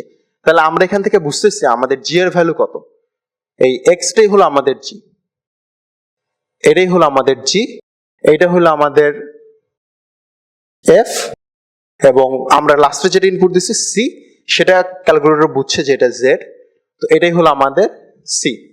তাহলে আমাদের এটা কেন্দ্র কি হচ্ছে? কেন্দ্র আমরা একটু আগে লিখছিলাম যে -g, -f হলো আমাদের এটার কেন্দ্র। কেন্দ্রকে কি দিয়ে প্রকাশ করছি আমরা? আচ্ছা, করিনি এখানে, তো ও দিয়ে প্রকাশ করলাম, অর্থ সেন্টার -g -f। এখন -g এর মান কত? -3/2। -f এর মান কত? 9/2। ডান। তো এভাবে আমরা সহজে পরিকেন্দ্র নির্ণয় করতে পারি। তো বৃত্ত পড়ার পরে এটা একবারে হাতের নাগালে চলে আসবে। 3 বিন্দুগামী অনেক বৃত্ত নির্ণয় করবা, কিন্তু দুটো যে একত্রে মিল করা যায় এইটা হয়তো মাথায় নাও আসতে পারে, এই জন্য আজকে বলে দেওয়া। আচ্ছা, এখন আমাদের লম্ব কেন্দ্র নিয়ে আলোচনা। লম্ব কেন্দ্র আসলে আমাদের জ্যামিতিতে কোনো প্রয়োগ নাই বললেই চলে, অনেক সময় তোমাকে নির্ণয় করতে দিবে খালি। তো লম্ব কেন্দ্রের ইম্পর্টেন্স খুব কম আসলে জ্যামিতিতে। লম্ব কেন্দ্র কিভাবে বের করি আমরা? একটা রেখা থেকে লম্ব আঁকি যেটা শীর্ষ দিয়ে যায়, অর্থাৎ এই বাহুটার উপরে একটা লম্ব আঁকাবো যেটা শীর্ষগামী, এই বাহুটার উপরে একটা লম্ব আঁকাবো যেটা এই শীর্ষগামী, সবগুলো লম্ব হবে। নাম যদি আমরা দিই এভাবে, তাহলে বিসি এর উপরে লম্ব এ বিন্দুগামী, এসি এর উপরে লম্ব বি বিন্দুগামী, এটাই আমাদের লম্ব বিন্দু। এটা জ্যামিতিক ভাবে কিভাবে প্রকাশ করব? আমরা বি আর সি যদি জানি, তাহলে বিসি এর ঢাল বের করতে পারবো। আর আমরা তো জানি যে দুটা রেখা যদি লম্ব হয়, অর্থাৎ এম বিসি গুণন, দেখো এই দুটা কিন্তু লম্ব হবে, এপি আর বিসি, পিটাকে যদি আমরা ধরি, তাহলে m AP is equal to -1, সেখান থেকে আমরা এম এপি বের করতে পারবো। এর দেওয়াই থাকবে আমাদের, স্থানাঙ্ক দেওয়াই থাকবে। তখন আমরা একটা রেখা পাচ্ছি যেটা ঢাল জানি এবং একটা বিন্দুগামী, সেই বিন্দুটা জানি। জাস্ট এই রেখাটা নির্ণয় করব, একইভাবে এই রেখাটা নির্ণয় করব, দুটো রেখার ছেদ বিন্দু নির্ণয় করব। বেসিক জ্যামিতি, এটা আই গেস বইয়ে অনেক ভালোভাবে করে দেওয়া আছে, আমার করে দেওয়ার দরকার নেই। তো কিছু স্পেশাল কেস আছে, এই স্পেশাল কেসগুলা স্পষ্টভাবে বইয়ে বলা নাই। এটা আমাদের মনে হয় যে আমরা ধারণা করে নিতে পারি, কিন্তু অনেক সময় ধারণাগুলো ভুল হয়, তাই কতটুক ধারণা থেকে চিত্র থেকে করা যায় এটা জানতে হবে। একটা ত্রিভুজ, এর উপরে একটা মধ্যমা আঁকালা, এইটা আর এইটা সমান, সেটা তো মধ্যমার শর্ত যে এই বাহুটাকে সমদ্বিখণ্ডিত করছে, তাহলে এটা লম্ব হবে কখন? তো এটা লম্ব হবে যদি এই দুটা বাহু সমান হয়, ঠিক আছে। এটা একটা স্পেশাল কেস, এটা একটু মনে রাখবো যে যদি দুটি বাহু সমান হয়, যদি দুটি বাহু সমান হয়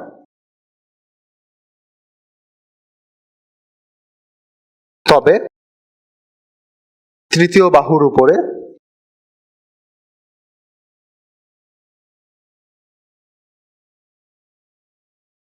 অঙ্কিত লম্ব মধ্যমা। আইডিয়াটা বুঝে গেছে আমি আশা করি, যে এই দুটা বাহু সমান হয়ে গেছে, তাই তৃতীয় বাহুর উপর আমরা একটা লম্ব অঙ্কন করছি, এটাই মধ্যমা, অথবা তৃতীয় বাহুর উপর আমরা একটা মধ্যমা অঙ্কন করছি, এটা অবশ্যই লম্ব, ঠিক আছে। এটা একটি স্পেশাল কেস, অনেক সময় এগুলো ইউজ করলে প্রবলেম ছোট হয়ে আসে। মেবি তোমাকে মধ্যমা নির্ণয় করতে বলছে, তুমি লম্ব নির্ণয় করলা, অঙ্ক মানে শর্ট হলো আর কি। বা লম্ব নির্ণয় করতে বলছে, মধ্যমা নির্ণয় করলা, শর্ট হলো, অবস্থা বুঝে। এটা একটি স্পেশাল কেস গেল। আর আরেকটি স্পেশাল কেস আমাদের সমবাহু ত্রিভুজের আর সমকোণী ত্রিভুজের। সমবাহু ত্রিভুজের এইটা এইটা এইটা সমান। সো এইটার খুবই ইম্পর্টেন্ট কথা, ভর কেন্দ্র, পরিকেন্দ্র আর লম্ব কেন্দ্র একই বিন্দু হবে। হয়তো তোমার সমবাহু ত্রিভুজটিতে এটার লম্ব বিন্দু নির্ণয় করতে বলছে, তুমি ভর কেন্দ্র নির্ণয় করলো, অঙ্ক ছোট হলো, ঠিক আছে। আর সমকোণী ত্রিভুজের ক্ষেত্রে স্পেশাল কেস আছে একটা, যে এটা লম্ব বিন্দু হবে সমকোণের বিন্দুটা, অর্থাৎ এটাকে যদি আমরা এ বি সি দিয়ে প্রকাশ করি, বি হইল আমাদের সমকোণের বিন্দু, শীর্ষ, সমকোণের শীর্ষ, তো এটার লম্ব বিন্দু হবে হলো সমকোণের শীর্ষ,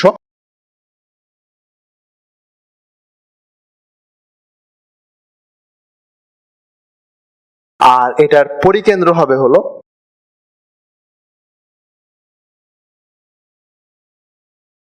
অতিভুজের মধ্যবিন্দু। এটা একটু বুঝতে হবে পরিকেন্দ্র কেন অতিভুজের মধ্যবিন্দু হয়।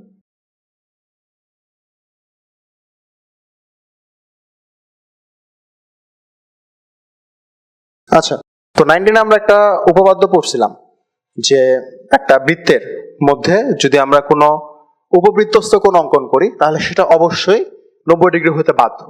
অর্থাৎ এটা যদি আমাদের একটা বৃত্ত হয় এবং এখানে যদি আমরা একটা এভাবে উপবৃত্তস্থ কোণ অঙ্কন করি তাহলে সেটা 90 ডিগ্রি হতে বাধ্য।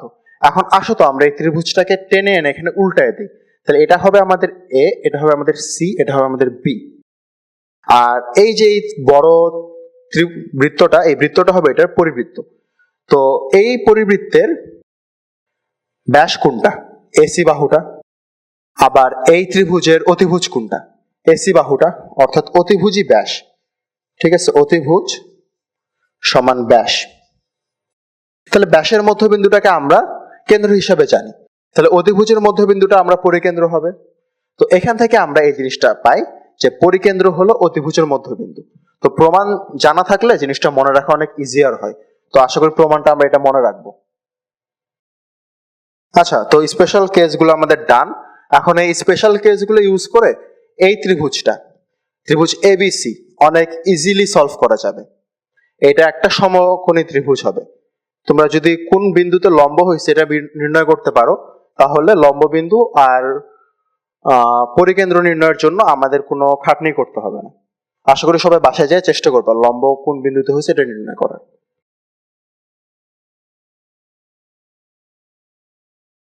আর ভরকেন্দ্র, পরিকেন্দ্র, লম্ববিন্দু এগুলা একটা অনুপাতে পরস্পরকে মানে সমদ্বিখণ্ডিত না, অন্তর্বিভক্ত করে। তো এই অনুপাতটা জানতে হবে এবং অন্তর্বিভক্তটা কিভাবে হয় সেটাও জানতে হবে। আসো, আমি যেভাবে মনে রাখতাম, ভরকেন্দ্র সবসময় মাঝখানে থাকে, লম্বা বাহুর দিকে থাকে লম্ব বিন্দু, আর খাটো বাহুর দিকে থাকে পরিকেন্দ্র। লম্বা লম্ব শুনতে একরকম লাগে, এই জন্য লম্বা বাহুর দিকে থাকে লম্ব, খাটো বাহুর দিকে থাকে পরিকেন্দ্র, এবং জিনিসটা বিভক্ত হয় 1:2 অনুপাতে, বা উল্টা ভাবে পড়লে 2:1 অনুপাতে। ম্যাটার করে না, কজ তুমি এদের প্রবলেমই সলভ করবা। জাস্ট মনে রাখবা লম্ব বিন্দু থাকে লম্বা বাহুর দিকে। আর এইটা ভাষা দিয়ে পড়ার চেয়ে এই চিত্রটা মনে রাখা অনেক বেশি হেল্পফুল, ঠিক আছে। আচ্ছা, তো এটা আমাদের ত্রিভুজ সংক্রান্ত আলোচনা মোটামুটি শেষ। ত্রিভুজের আরেকটা জিনিস আছে কি, যে ক্ষেত্রফল নির্ণয় করা। তো ত্রিভুজের ক্ষেত্রফল নির্ণয় করার ক্ষেত্রে আমরা সাধারণত ম্যাট্রিক্স দিয়ে করি ক্যালকুলেটরে। তো ত্রিভুজের ক্ষেত্রফল নির্ণয়ের ক্ষেত্রে একটা আমরা শর্টকাট মেথড জানা রাখতে পারি, এটা আমাদের তাড়াতাড়ি অঙ্ক করতে হেল্প করবে। তো আমরা এই ত্রিভুজের ক্ষেত্রফল বের করবো এ বি সি। এটা বইয়ের খুব কমন একটা অঙ্ক।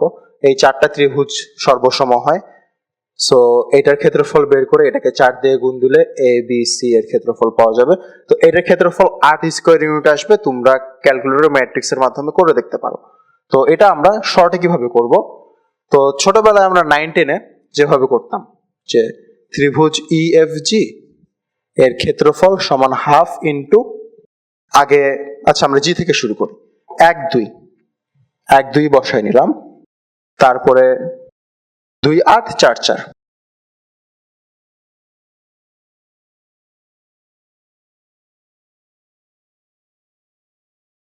যেটা দিয়ে শুরু হয়েছিল ওটা দিয়ে শেষ হচ্ছে। তো এটা আমরা দ্রুত ক্যালকুলেশনের জন্য একটা কাজ করতে পারি, উপরের লাইন থেকে এখানে 1 দেখে ঝাড়ে 1 বাদ দিতে পারি। পুরো উপরের লাইন থেকে 1 বাদ, 1 বাদ বলতে 1 বিয়োগ আর কি। পুরো উপরের লাইন থেকে এখানে আমরা শুরুতে একটা 1 দেখছি, 1 দেখে সবগুলো থেকে 1 বাদ দিয়ে যেটা আসে সেটা লিখে আসো। হ্যাঁ, নিচের লাইনের শুরুতে 2 লিখছি, 2 দেখে আমরা পুরো নিচের লাইন থেকে 2 বিয়োগ দিচ্ছি।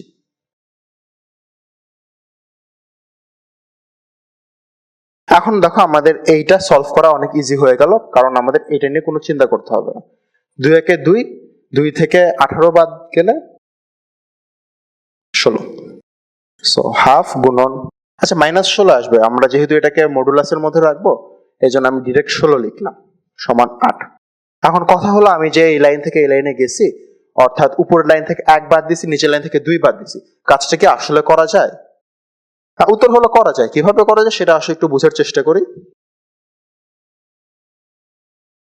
তো এটা মনে করো আমাদের ত্রিভুজ, এটা আমাদের ই, এটা আমাদের জি মনে করো, যেটাকে আমরা শিফট করছি, হ্যাঁ জি। এটা আমাদের ই, এটা আমাদের এফ মনে করো। তো উপরের লাইন থেকে 1 বাদ দেওয়ার অর্থটা কি আসলে? যে এক্স অক্ষ যেখানে আগে আসছিল, অর্থাৎ এক্স অক্ষ থেকে এটা 1 একক আগে আসছিল, এটা 2 একক আগে আসছিল, এটা 4 একক আগে আসছিল, সেই সবগুলোকে আমরা এদিকে ধাক্কায় 1 একক সরায় দিচ্ছি। তার মানেই তো আমরা এখানে এক্স অক্ষ থেকে 1 বাদ দিচ্ছি, অর্থাৎ 1 ছিল, এটাকে এদিকে 1 একক ধাক্কা দিলাম, এটা এখানে গেল। এটাকে 1 একক ধাক্কা দিলাম, এখানে গেল। এটাকে 1 একক ধাক্কা দিলাম, এটা এখানে গেল। এটাকে আমরা ম্যাথমেটিক্যালি এক্স থেকে 1 বাদ দেওয়া এভাবে প্রকাশ করতে পারি। আবার এই জিনিসটাকে ওয়াই অক্ষের দিকে 1 একক নিচে আমরা নামালাম আর কি, ঠেলে নামালাম। তো এখানে ওয়াই এর ভ্যালু অর্থাৎ কোটি 2 কমে গেল, কোটি 2 কমে গেল, এখানে কোটি 2 কমে গেল, এখানে কোটি 2 কমে গেল, এখানে 1 করে ভুজ কমছিল আর কি, এটা লিখি নাই। তো কোটি 2 কমে গেল মানে এটারই ম্যাথমেটিক্যাল রিপ্রেজেন্টেশন হলো এখান থেকে 2 বাদ দেওয়া। ত্রিভুজটা জাস্ট এখানে ছিল, আমরা টেনে এখানে নিয়ে আসলাম। তো ত্রিভুজের স্থানাঙ্ক ব্যবস্থায় অবস্থান পরিবর্তন হয়ে গেছে, কিন্তু ক্ষেত্রফল কিন্তু চেঞ্জ হয়নি। সো কাজটা করা যায়, অ্যান্ড আমরা পরীক্ষা এভাবেই করব, কারণ ক্যালকুলেটরে তুলতে যে সময় লাগবে তার চেয়ে একটা বিয়োগ করতে কম সময় লাগবে। ওকে,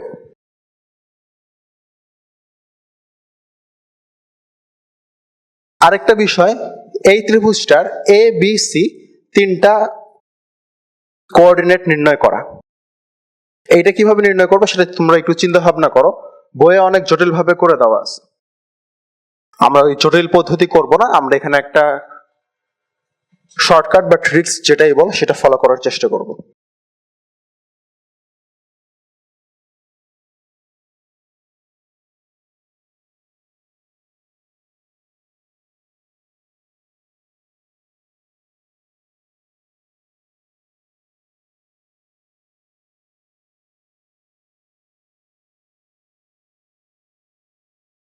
আচ্ছা, তো 9 10 আমরা একটা উপপাদ্য পড়ছিলাম মেবি, একটা ত্রিভুজের 2টা বাহুর মধ্যবিন্দু দিয়ে যদি আমরা একটা রেখা টানি, সেই রেখাটা তৃতীয় বাহুর সমান্তরাল এবং দৈর্ঘ্য অর্ধেক।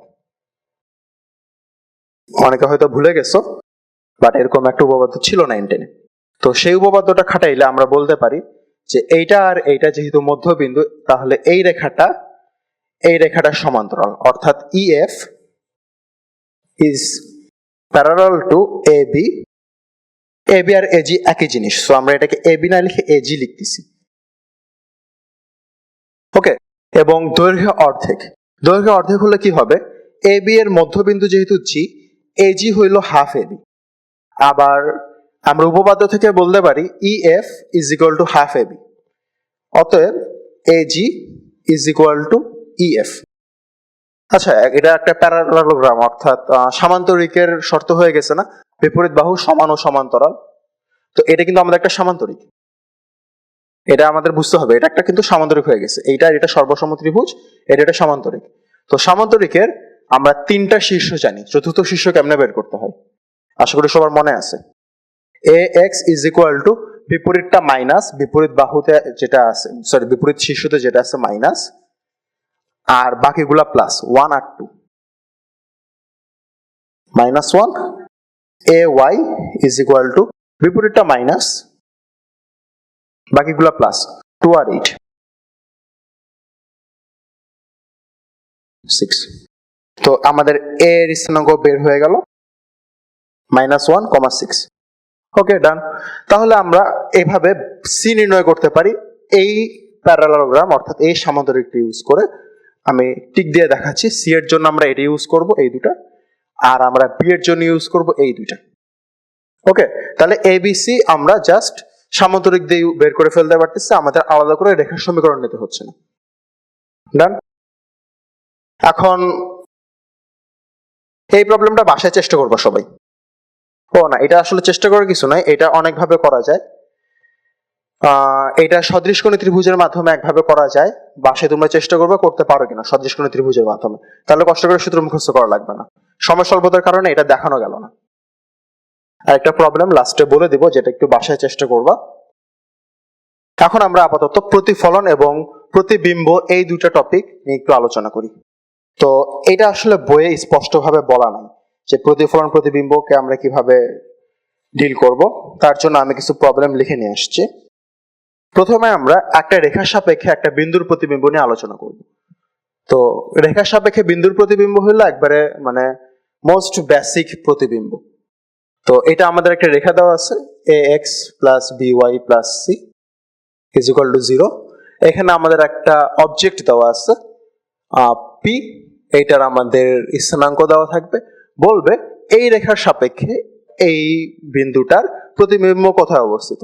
তো আমরা গেস করে বলতে পারতেছি এরকম একটা জায়গায় অবস্থিত। এটাকে আমরা ইমেজ অর্থাৎ আই দিয়ে প্রকাশ করি, x, y, আমরা এটাই নির্ণয় করব। তো এখানে প্রতিবিম্বর ক্ষেত্রে হয় কি যে এখান থেকে এখানে এবং এখান থেকে এখানের দূরত্বটা সমান হয় 9-10 এর বেসিক, এবং এখানে একটা লম্ব রেখা তৈরি হয় 9-10 এর বেসিক। তো আমরা লম্ব রেখাটা কিভাবে নির্ণয় করতে পারি? এই রেখার উপরে একটা লম্ব রেখা যেটা পি বিন্দুগামী, অর্থাৎ যদি আমরা ধাপগুলা লিখি তাহলে প্রদত্ত রেখা ax plus by plus c এর উপর লম্ব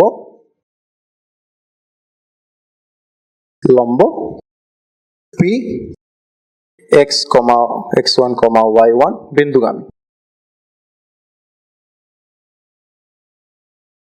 তাহলে আমরা এই রেখাটা পাইলাম। তো এই রেখাটার নাম আমরা মনে করো, আচ্ছা এই রেখার নাম লাগবে না, আমরা এই পয়েন্টটার নাম দিই, এই পয়েন্টটার নাম দিই আমরা এম। তো এখান থেকে আমরা পাবো হইল পিএম রেখা। তো পিএম রেখা এবং আমাদের প্রদত্ত রেখা এই দুটা আমরা সমাধান করলে আমরা এম পয়েন্টটা পাবো। তো পিএম এটা আমাদের 1 নম্বর ধাপ, এটা আমাদের 2 নম্বর ধাপ। পিএম ও রেখা থেকে আমরা পাচ্ছি এম পয়েন্ট। এখন এম পয়েন্টটা পিআই টাকে সমদ্বিখণ্ডিত করবে, অর্থাৎ PM is equal to M I. আমরা অন্তর্বিভক্তর যে ফর্মুলাটা বা সমদ্বিখণ্ডকের যে ফর্মুলাটা x1 প্লাস x2/2 এটা ইউজ করলে আই এর ভ্যালুটা পাই যাবো। তো এটা যেহেতু খুব বেসিক, এটা থেকে আমি প্রবলেম দেখালাম না, আমাদের সময় স্বল্পতা, জাস্ট মেথডটা বলে দিলাম। আমরা রেখার সাপেক্ষে রেখার প্রতিবিম্বটা একটু ভালো করে বোঝার চেষ্টা করব। রেখার সাপেক্ষে রেখার প্রতিবিম্ব বোঝার জন্য দুটো রেখার মধ্যবর্তী কোণ সম্পর্কে ভালো আইডিয়া থাকা লাগবে। সূত্র মনে না থাকলে এখনই দেখে নিতে পারো।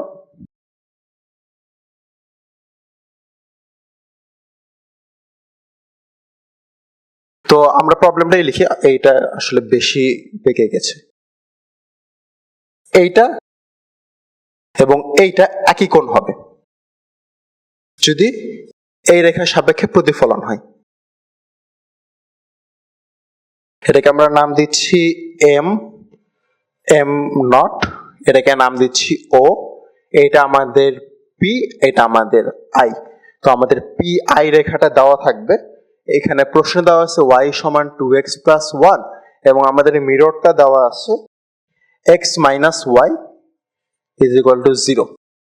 ওকে, তাহলে এই মিররের সাপেক্ষে এই রেখাটার প্রতিবিম্ব এই আই ও রেখাটা আমাদের নির্ণয় করতে হবে।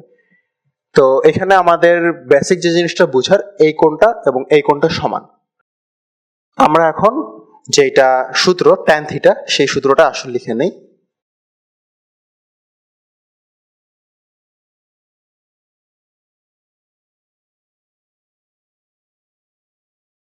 এই সূত্রটা আমরা ওইখানে ইউজ করব, অর্থাৎ আমাদের ঢালগুলো লাগবে।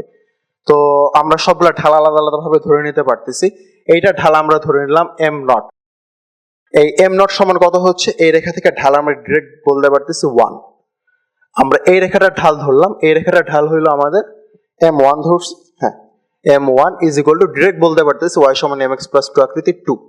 আমরা এই রেখাটার ঢাল জানি না, এই রেখাটার ঢাল জানলে কিন্তু আমাদের মানে এই রেখাটা বের করা ইজি হয়ে যাচ্ছে। তো এই রেখাটার ঢাল আমরা ধরে নিচ্ছি m। তো আমরা এই রেখাটার ঢাল কিভাবে নির্ণয় করব, দেখো এই কোণটা এবং এই কোণটা একই সমান ধরবো, অর্থাৎ tan থিটাটা একই সমান আসবে। কিন্তু এখানে একটা সমস্যা হয় কি, যে এইটা আমরা একই ক্রমে সবসময় ধরি না, অর্থাৎ এ পাশ থেকে এ পাশ পর্যন্ত এবং এ পাশ থেকে এ পাশ পর্যন্ত হয় ঘড়ির কাঁটার দিকে না হলে ঘড়ির কাঁটার বিপরীতে নিতে হবে। তো আমি তীরটা কিন্তু দিচ্ছি পজিটিভ কোণের দিকে, অর্থাৎ ঘড়ির কাঁটার বিপরীতে। তো এখান থেকে আমরা এভাবে এম এর ভ্যালুগুলো নিব এবং এখান থেকেও এম এর ভ্যালুগুলো এভাবেই নিব। বোঝার সুবিধার্থে আমরা এখান থেকে লেখা শুরু করলাম। দেখো আমরা এখান থেকে ঘোরার সময় আগে এনকাউন্টার করতেছি এম নট মাইনাস, তারপর আমরা এনকাউন্টার করতেছি m1, অর্থাৎ ঘড়ির কাঁটার দিকে ঘুরলে, সরি বিপরীতে ঘুরলে, by 1 plus m not m1 is equal to, এখন আমরা এদিকে ঘুরছি, এখানেও আমাদের এভাবেই ঘুরতে হবে। যদি আমরা এ পাশ থেকে এ পাশে ঘুরতে যাই তাহলে আমাদের অঙ্কটা ভুল হবে। সো এম থেকে আমরা আসা শুরু করব, মাইনাস এম নট ভাগ 1 প্লাস এম নট। তো এখান থেকে আমরা ভ্যালুগুলো বসাই দেই। এম নটের ভ্যালু ছিল 1, বসাই দেব। m1 এর ভ্যালু ছিল 2, বসাই দেব। দিলে এখান থেকে আমাদের m এর ভ্যালুটা আসবে, আমি ক্যালকুলেশন করলাম না, সময় স্বল্প তো হাফ আসবে m এর ভ্যালু।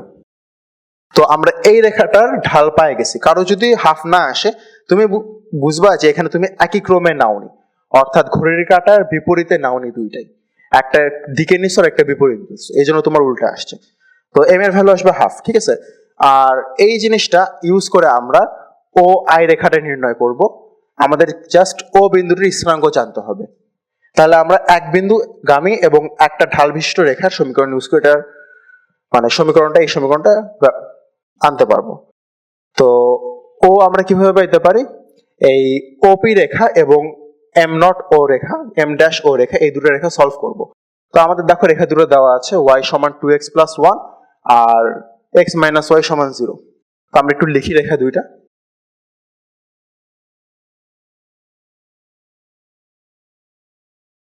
এই রেখা দুটো সলভ করে আমরা ও এর যে স্থানাঙ্কটা পাবো সেটা হইলো -1,1।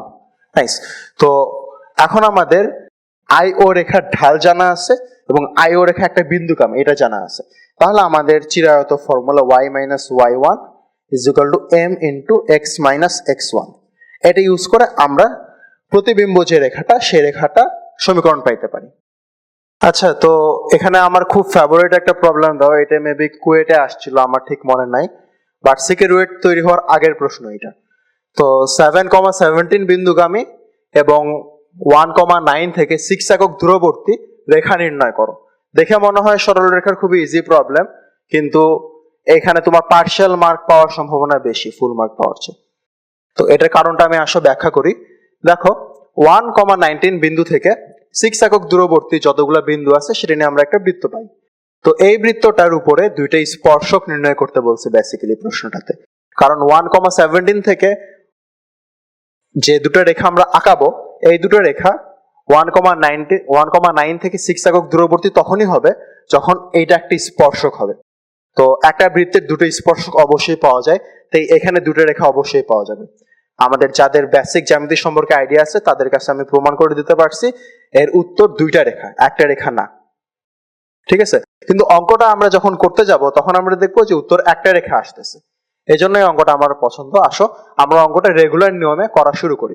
7,17 গামী আমরা একটা রেখা ধরে নেই, যে 7,17 বিন্দুগামী রেখা।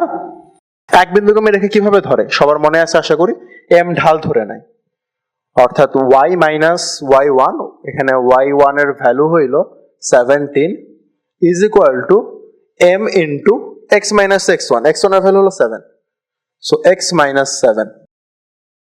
তো এটাকে আমরা এভাবে রাখবো না, আমরা এটাকে ax plus by plus c সমান 0 ফর্মে নিয়ে যাব। তো আমি ক্যালকুলেশন স্কিপ করলাম, আমার আগে থেকে করা আছে। mx minus y minus 7m plus 17 is equal two 0। ওকে, তো এই রেখাটা এই বিন্দু থেকে 6 একক দূরবর্তী। আসো আমরা ফর্মুলাটা খাটাই, যে ফর্মুলাটা আমরা সরলরেখায় শিখছি। তাহলে 6 একক দূরবর্তী হলে এই শর্ত থেকে আমরা পাচ্ছি modulus of mx minus y minus 7 plus 17 by root over m square plus 1 square. এটি তো আমাদের ফর্মুলা ছিল, ফর্মুলাটা জাস্ট বসায় দিছি, বুঝে গেছে আশা করি। Is equal two 6। তো এটাকে এ পাশে পার করে দিব এবং বর্গ করব। আসো বর্গ কর, আচ্ছা বর্গটা আমরা পরের লাইনে করি, আমরা আগের লাইনে আগে পার করে দিই।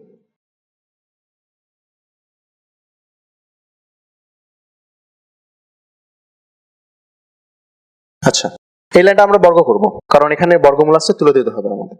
তো এখানে আমাদের আসবে 64 minus 96m plus 36m square is equal two 36m square plus 36। এই ইকুয়েশনটা যদি আমরা চিরায়ত পদ্ধতিতে সলভ করি তাহলে m এর জাস্ট একটা ভ্যালু পাওয়া যাবে। এই ইকুয়েশনটা আমরা একটু বক্সের মধ্যে রাখলাম। দুই পাশ থেকে 36m স্কোয়ার কেটে যাবে এবং একটা যে ভ্যালু পাওয়া যাবে m ইজ ইকুয়াল টু, আমি ক্যালকুলেশনটা দেখে লিখতেছি, তোমরা করবা, দেখবে এটা আসে কিনা। তো আমরা কি বুঝতেছি, আমরা এইটার ঢাল পাইছি না, এইটার স্লোপ পাইছি না, এটার স্লোপটা 7/24 দেখে মনে হচ্ছে রাইজিং স্লোপ। তো এইটা থেকে আমরা এই জায়গায় যদি m এর ভ্যালুটা বসিয়ে দিই আমরা একটা রেখা পাই গেছি। এখন আমাদের একটু আগে আমরা জ্যামিতি করে, বৃত্ত করে, স্পর্শক করে প্রমাণ করছি আমরা দুইটাই রেখা পাবো, কিন্তু পাইছি একটা রেখা। এটা কি পসিবল? আমরা কিন্তু আরেকটা রেখা পাবো এখান থেকে। তো আরেকটা রেখা আমরা কেন পাচ্ছি না? দেখো, তুমি যদি খেয়াল করো দেখবা এই রেখাটা কিন্তু একদম y অক্ষের সমান্তরাল হয়ে গেছে। তো y অক্ষের সমান্তরাল রেখার ঢাল কত? অসীম। অর্থাৎ এটার ঢাল আসলে অসীমও না, এটাকে অসংজ্ঞায়িত বলা হয়, কারণ এটা প্লাস অসীম না মাইনাস অসীম বোঝার কোনো উপায় নাই। তো ওইদিকে আমরা না যাই, এটা কিন্তু অসীমের মতো ঢাল, ঠিক আছে? অসীম বলতে কিছু না, এটা অসীমের দিকে এটার ঢালটা যায়। তো তোমার যে কোনো বীজগণিতিক সমীকরণ কখনো অসীম ঢাল m এর মান হিসাবে দিবে না। তাহলে আমরা কিভাবে বুঝবো যে যখন আমরা দেখবো দুইটা রেখা আছে এবং আমরা এভাবে একটা রেখা পাচ্ছি, আরেকটা রেখা অবশ্যই এক্সট্রিম কেস, m এর মানটা অসীমের দিকে গেছে, এবং আমরা দেখি এখানে m এর মানটা অসীমের দিকে গেলে ডান পক্ষ বাম পক্ষ সমান হয় কিনা। m এর মান যদি প্লাস অসীমের দিকে যায় তাহলে 36m স্কোয়ার মান এত বড় যে এই সব কিছুর মান ম্যাটার করে না। এই সব কিছুর মানের তুলনায় 36m স্কোয়ার অনেক বেশি বেড়ে যায় এবং এই দুটো সমান। একইভাবে যদি নেগেটিভ অসীমের দিকে, পজিটিভ অসীমের দিকে যায় তাহলেও 36m স্কোয়ার এইটুক অংশ এবং এইটুক অংশের তুলনায় অনেক বড়। তাই এখানে এইটুক অংশ এবং এইটুক অংশ ম্যাটার করে না, অসীম হইলেও 36m স্কোয়ার সমান 36m স্কোয়ার। তাহলে এখান থেকে আমরা আরেকটা কথা বলতে পারি যে m এর ঢাল অসীম বলতে পারি। এটা কিন্তু আসলে বলা যায় না, এটা যে আমি লিখলাম এটা ম্যাথমেটিক্যালি মানে লেখা যায় না এভাবে, অসীম কোনো সংখ্যা না। তো এটাকে আমরা খাতায় কিভাবে লিখবো, ভদ্রভাবে কিভাবে লিখবো, যে রেখাটি y অক্ষের সমান্তরাল।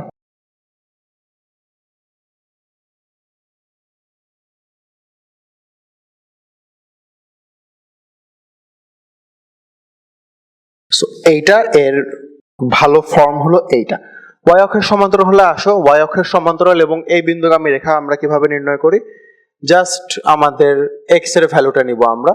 সো একটা রেখা হলো m এর মান এখানে বসাই দিয়ে, আর একটা রেখা হইলো y অক্ষের সমান্তরাল 7,7 বিন্দুগামী, অর্থাৎ x সমান 7। সমস্যা হলো, হ্যাঁ x সমান 7, ঠিক আছে। তো এইটা হলো আমাদের আরেকটা রেখা। এই দুটো রেখা আমরা পাবো। কারো যদি বিশ্বাস না হয় তাহলে ডেসমজে বসায় দিতে পারবা, দেখবা এই দুটো রেখা অবশ্যই শর্তটা ফলো করতেছে। ও আচ্ছা, 7M না? আচ্ছা, তো আজকের ক্লাসটা আসলে আমি যতটা কন্টেন্ট রেডি করছিলাম সব ডেলিভারি দিতে পারিনি, কারণ ক্লাসের সময় সংক্ষিপ্ত এবং অধ্যায় বড়। বইয়ে যেগুলো আছে ওগুলো তো আমরা অবশ্যই পড়বো এবং অনেক কোশ্চেন ব্যাংক সলভ করব, কারণ আমি যে জিনিসগুলো বের করে আনছি এগুলা কোশ্চেন ব্যাংকের মধ্যেই কোথাও না কোথাও লুকায় আছে। তো কোশ্চেন ব্যাংক সলভ করতে করতে তোমারও এরকম একটা সমস্যার খাতা তৈরি হবে, যে খাতায় তুমি তোমার বেঁধে যাওয়া পার্টগুলা মানে লিখে নিয়ে আসবা। তো এইটা যদি রেডি থাকে তাহলে পরীক্ষায় তুমি কম পস্তাবা আর কি অন্যদের তুলনায়। আচ্ছা, ভালো থাকবা সবাই, আর স্প্যাম ক্লাসগুলো করবা।